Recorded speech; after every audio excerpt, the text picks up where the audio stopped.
Hello again and welcome back. In this video, we'll look at the aorist middle verbs. The first aorist middle verbs are very much like their active counterparts. We have the augment as a sign of past time, a sigma tense indicator, and the connecting vowel is now an alpha instead of the epsilon or omicron that we were used to in the present tense. The endings are similar to the but different. These are what we call the secondary middle passive endings. We saw the secondary active endings when we learned the aorist active, particularly the first aorist active. And we now have secondary middle passive endings. And like with the secondary active endings, these secondary middle passive endings will also be used in other tenses down the road. So once we learn these, we'll be able to reuse these when we learn other aspects of the language. But one of the places they're used is with the aorist middle. So the first person singular secondary middle passive ending is main. That looks a little bit like the my of the primary middle passive endings. Second person singular is saw, which looks a little bit like the psi of the primary endings. Third person is ta, which looks a little bit like the tie of the primary endings. So we're seeing a little bit of a pattern here in which instead of the alpha iota of the my psi tie, in at least two of these places that alpha iota is replaced with an omicron. Instead of my psi tie in the primary endings, we have main saw ta in the secondary endings. The plural is just the same as the primary middle passive endings for the first and second person. So we have metha and estha. But the third person, again, replaces the alpha iota of the primary middle passive ending with an omicron, and we have enta instead of entai. Now when we put the alpha connecting vowel of the first aorist onto those secondary middle passive endings, in all but one case, nothing unusual happens. So we have amen, in the third person we have ata, in the plural we have ametha, astha, and anta. It's just in the second person singular that we have oddities, and we've already seen that the second person singular tends to do funny things in the middle and passive voice. Here what has happened is that the sigma tense marker has dropped out, leaving the, not tense marker, sorry, the sigma of the saw ending has dropped out, and that has left the alpha connecting vowel right up against the omicron of the secondary middle passive ending. So the ending was saw, we put alpha on it, which became as-saw, and then the sigma dropped out between the two vowels, which left an alpha and omicron beside each other. And if you remember, alpha and omicron, when they meet, become omega. So that's where this omega ending comes from in the second person singular. If you remember the main saw ta singular secondary endings, that saw ending, you can actually figure out the omega by remembering that the sigma will drop out when it's stuck between the alpha connecting vowel and the omicron that follows it. So the first aorist middle ending in the second person singular is o. So here's what luo looks like then, as an example, in the first aorist middle. The first person singular is elusamen, the second person singular, eluso, third person singular, elusata, and in the plural we have elusamatha, elusastha, and elusanta. When we move to the second aorist and think about middle voice verbs, we again don't find very much that's surprising.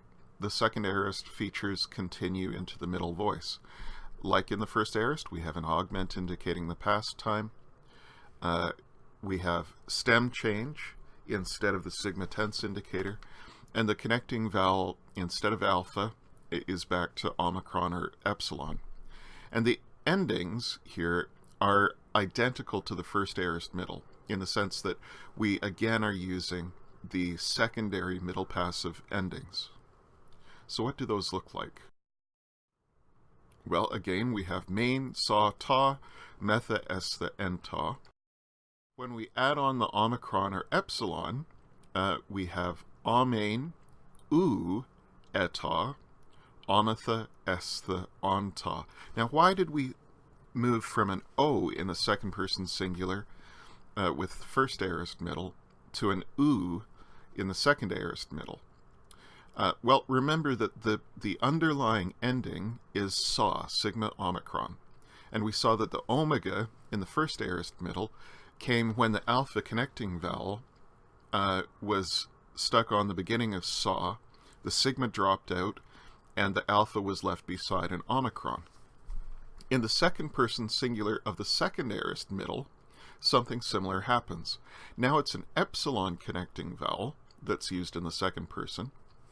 That comes before saw, and so we would have something like S-saw, but the sigma drops out between the epsilon and omicron, and if you remember our combining rules, epsilon and omicron, when they're beside each other, become the diphthong omicron upsilon, u. So again, this u ending, although it doesn't look like the saw of the secondary middle passive endings, it actually makes perfect sense once we remember that the sigma drops out between the connecting vowel and the omicron of the ending. Now for an example of the second aorist middle, we'll use lambano, and the second aorist stem of lambano is of course lab. We add the epsilon augment at the beginning, and then in the second aorist we have the omicron or epsilon connecting vowel followed by the secondary middle passive endings. So this gives us in the first person singular elabamen, in the second person singular elabu, and notice that we've returned to the u ending as the saw secondary ending combines with the epsilon connecting vowel. Third person singular elabeta, and in the plural elabometha, elabestha, and elabonta. We have the usual kinds of predictable changes. Blepo, when we put it in the first aorist middle, we add the augment, we add the sigma and alpha, and then the ending main. But remember, when the P at the end of blep, the end of the stem, runs into the sigma tense marker, they fuse to become a psi. So we have a blepsame, I saw myself. Horao, if you remember, we have stem change here because this is a second aorist middle. So the stem becomes ida. There's no tense marker and an omicron connecting vowel because it's second aorist. And so we have a domain. And notice that the breathing mark shifted from the epsilon to the iota when the augment was added on in front of the iota there, because epsilon iota naturally make a diphthong. But the thing to notice here is just that the tense or the stem change involved in the second aorist for horao, just like we saw in the second aorist active, the stem change can sometimes involve a really radical change where the stem of another verb is used. And with proseuchomai, we have to remember again that the epsilon augment is added after the prepositional prefix. So pros is a prepositional prefix. Then we add the epsilon augment, then the stem euch. And when the epsilon augment runs into the epsilon of the euch stem, the it lengthens the epsilon of the stem to become an eta. So we have the form pros euxamen, with an eta instead of an epsilon. And the he at the end of the stem has combined with the sigma, as usual, to become a xi. And so the form is pros euxamen, I prayed. And it's active in sense because this is a deponent verb. Here's a nice summary chart of all of our primary and secondary endings. So the primary endings are the ones that we used in the present tense, and we'll see that we use them some other places. The secondary endings are the ones that we're going to use in tenses that take an augment, like the aorist. So in the secondary endings, now we had nun, sigma, and then nothing, possibly with a movable nu in the third person, men, te, and then just a nu again in the third person plural. Those are the active secondary endings. Now in the middle or middle passive secondary endings, we have main, sa, ta, metha, estha, and ta. You can learn more about the middle voice of aorist verbs in Moutz's Basics of Biblical Greek and in Wallace's Basics of New Testament Syntax. He actually doesn't discuss aorist middles specifically, but it's worth looking at what he has to say about the middle voice in general.